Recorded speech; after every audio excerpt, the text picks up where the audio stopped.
Hi there, it's Roy Breton here from GardenEquipmentReview.com. Today I thought we'd look at what type of lawnmowers 2023. Now there are huge amounts of different types of mower on the market, and perhaps you don't particularly know what the different types are, so I thought I'd just run through them. They're not in any particular order, they're more just in the order they are on the website. So let's look at cordless lawnmowers first of all. Now these are more domestic type mowers normally. There are some more expensive cordless mowers which are good, but they are a lot of money. Now I would be very careful with domestic cordless mowers, as I don't think the batteries have a huge amount of life to them. So unless you've got a very small lawn or you've got enough batteries where you can interchange them. But to me there's nothing more annoying than starting to do a job and not being able to complete it. Now I remember being in a customer's garden where they'd brought a rechargeable mower, and I asked them if their lawnmower had broken down because the grass was, I don't know, 2/3 cut, and apparently they'd got this rechargeable mower and they'd already charged the mower up twice, so they couldn't actually finish cutting their grass, and it wasn't a very a very large plot. So this is something to take into account. So we've got some Black & Decker ones here. The good thing with Black & Decker is that you can get parts. It looks like most of them are Black & Decker, but you can have a look on our website, the various models, but they're not cheap. And also check out reviews as well before you buy. But I would just take care to make sure the batteries do last as long as they say, or if you've got something that runs off compatible batteries where you can swap them around. Obviously battery technology is improving all the time, but just take care. So that's cordless lawnmowers. Because the advantage of cordless mowers is you have no trailing cable like you do with the electric mowers, which is always a bit of a hindrance, but you do have the fact that batteries are expensive and the battery life isn't always that good.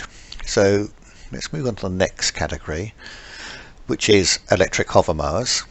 Now hover mowers used to be quite popular in the late 70s and early 80s, but they're not quite so popular now. We've got a range of electric ones here. Basically some of the hover mowers don't pick up, but the hover mowers do mulch the grass fairly well, especially if you cut the grass regularly. But some also have collectors on. But basically a hover mower just works on a cushion of air, so in theory it makes the mower easy to push. I must admit I've always found them easier to pull backwards, because when you push on these handles you're then pushing down on the cushion of air, whereas if you drag them they are literally floating on a cushion of air. Now the advantages of them is the fact they're great for doing banks, although strimmers are also good for doing banks. But if you've got a banked area, they're good for that, and you can swing them around. They're relatively lightweight. Personally I would go for a petrol model, but we've all got a budget.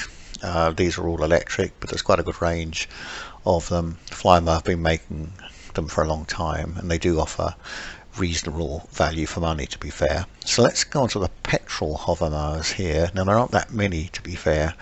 Got the ones we have here are all Toro, which aren't bad. Sorry, there is a Cobra one as well, which is slightly more of a budget, but the Toro ones are slightly more, quite a bit more professional, to be fair. Same principle, just with a petrol engine, and this one's a 450 cutting width, so 18 inch, and there's a 550 which is about between 21 and 22 inches wide, something like that. So personally I know there's a larger cost, but if I was buying a hover mower I would go for the petrol. So let's look at the next category, which is electric lawnmowers. Now I have never been a fan of electric lawnmowers. I just don't like the trailing cable. Many people use them, and it is a very convenient way to have a cheap mower. And I've actually tried these little Bosch mowers, and to be fair, although I don't like them, they're not too bad. They do the job, but it's not not my sort of thing, but that's not the point. So for £150, £170, you got a reasonable mower. You've got some slightly cheaper Cobra ones here. Certainly the Bosch ones, they certainly weren't rubbish, and they did do the job. But these are just rotary mowers that they collect the grass. The grass is thrown into the box. I think these are all wheeled rotaries, so they don't stripe the lawn. See if we just scroll down a bit, see if there's any. That looks like they're all wheeled rotaries, so they don't actually stripe the lawn, but they are a cheap way of cutting your grass if you can put up with the cable. So let's go on to the next category, which is four-wheeled rotary mowers and petrol ones. So basically 4 wheels, engine, petrol engine, and the box, and the grass is just blown straight back into the collection box. Now we've got various models here, all the different prices, and got an electric mower thrown in there by mistake, shouldn't be there. We've got Atco, Cobra are sort of a budget type mower. Then moving up, we've got more Cobras by the look of it.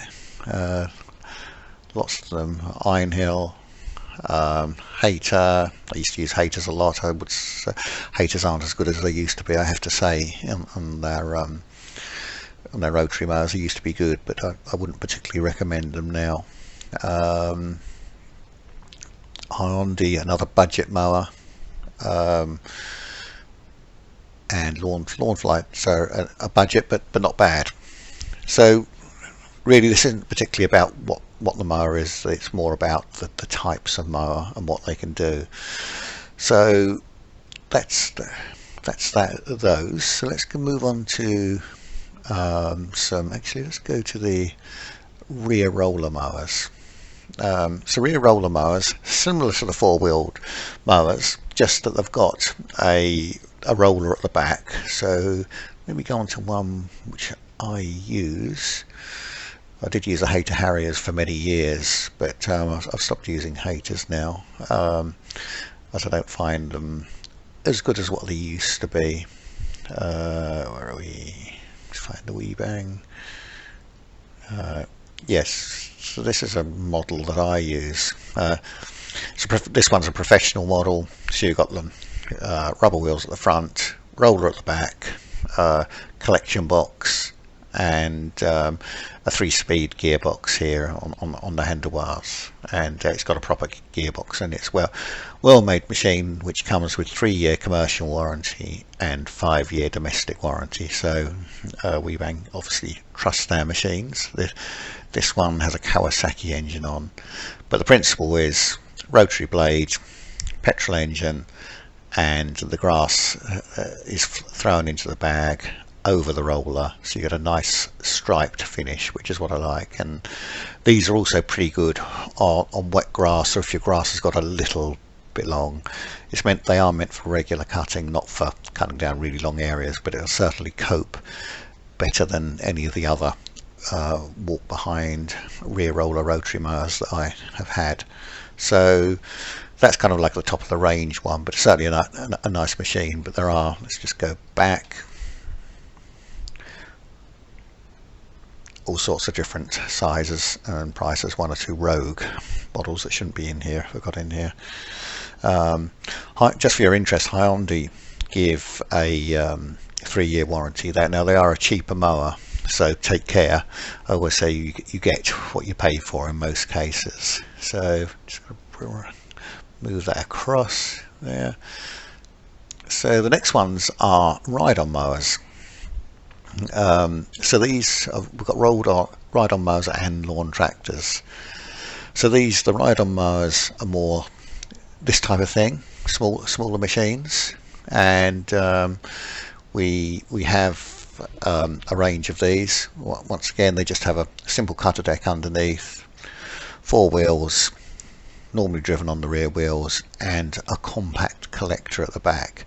Now just be aware that sometimes you're better off with a good rotary mower like we just looked at, rather than the ride-on that can be slightly cumbersome in gardens, whereas with a walk behind you can just go anywhere.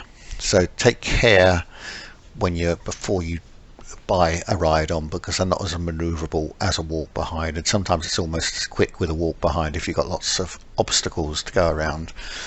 So and one thing that I would always do when I'm buying a ride on, some ride-ons have bags where you have to get off and empty. That is pointless. You don't want to get off your ride-on mower once you're sitting on there. Like this one here, this Alco just has a lever at the back, and that the bag or collector just tips up and you can empty it from the mower.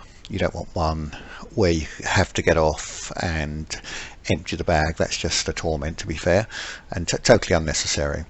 So we've got a range of various mowers on here, for Atco's, Cobra, all sorts on the page loads, more Cobras, some battery ones here.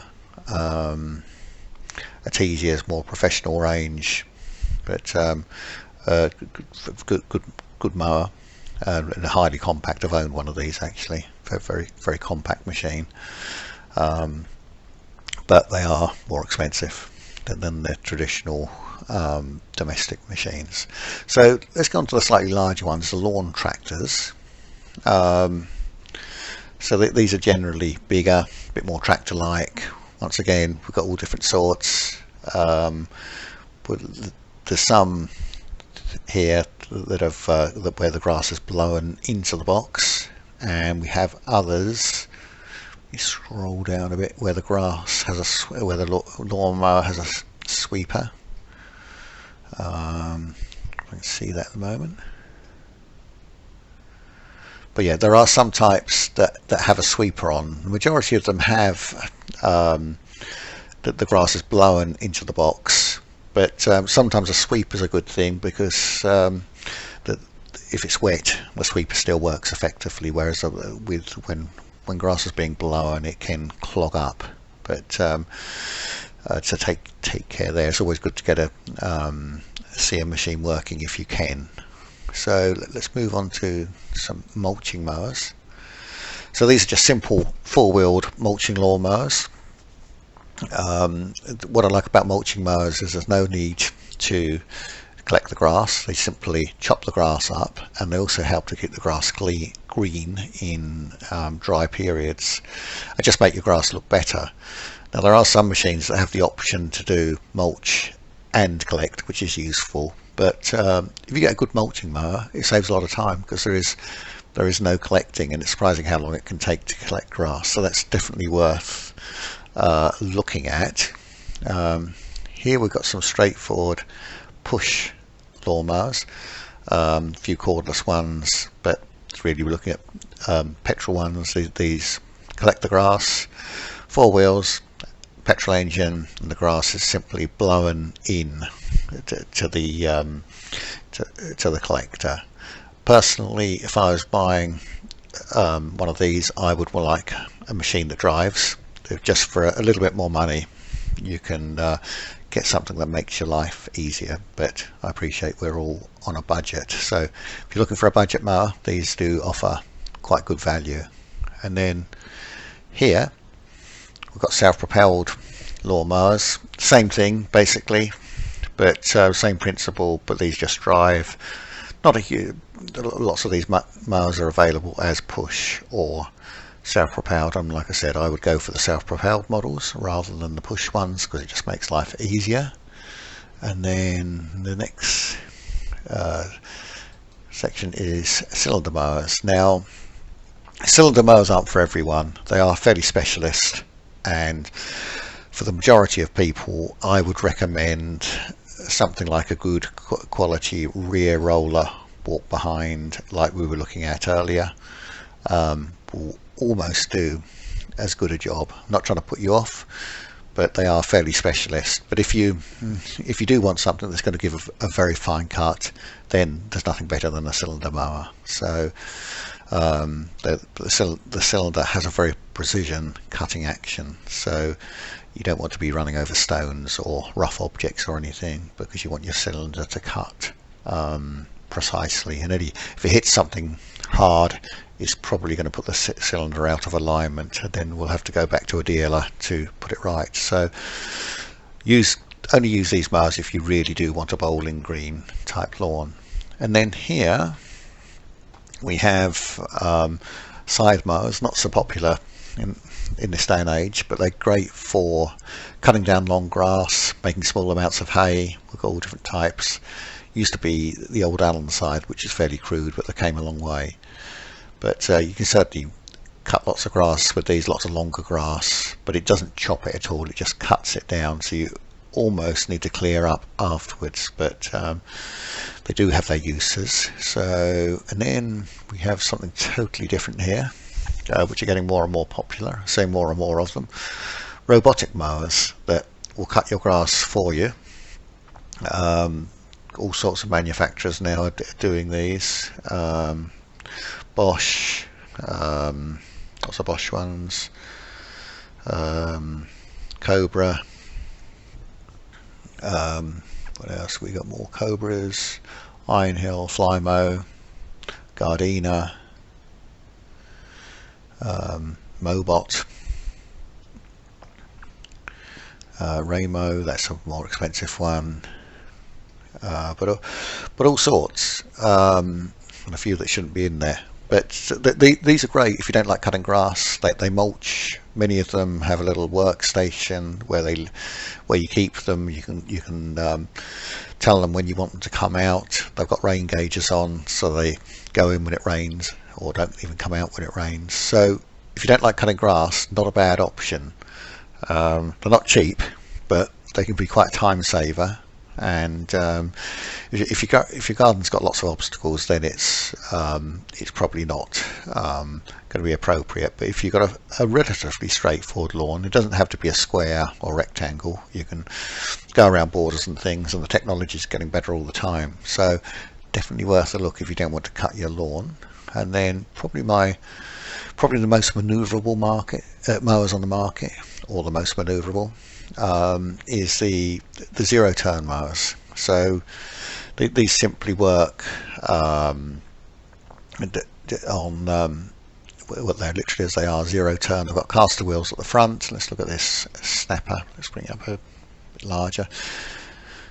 You've got the caster wheels at the front, and then the rear wheels at the back. Now the two rear wheels have a hydraulic motor on, and then you control the steering in instant forward and reverse on these levers, so you can literally swing around on the sixpence, and you can go around trees, borders. It'll turn around in its own radius, which is great. So they really are maneuverable. Many of them have mulching decks on, and it is the quickest way to my mind to cut grass. You just have to take care not to tear the turf up or anything. Now, another good type of mower, not quite as maneuverable, is the little articulated mulching mowers. Let's go to them. So now we have the Ride On, the out front Ride Ons. So here's a classic. This is actually electric one, but Stiga and Husqvarna mainly make these types of machine. Let's take a look at this one, just bring it up a bit bigger. But these are a highly maneuverable mower. They're articulated. Some are two-wheel drive, some are four, and not quite as maneuverable as a zero turns, but almost. And definitely a good option. They have mulching decks on the front, so you can sort of get around trees, shrubs, borders really easily. So overall, I'd say my favourite is probably the rear roller rotaries that we have here. For most lawns, they do a good job and stripe the lawns. And then for ride-ons, probably either these like Stiga type mowers or the zero turn mowers that we looked at earlier, like this type of thing for maneuverability. But everyone's lawn is different, so just take care and be careful before you buy, and take extreme care with the budget rechargeable mowers, because the batteries can be a bit limited, and you definitely want to get your job finished, not stop halfway through. So if you've got any questions on this video, please feel free to reach out. I do try and reply to comments and any questions you might have. Thanks very much for watching.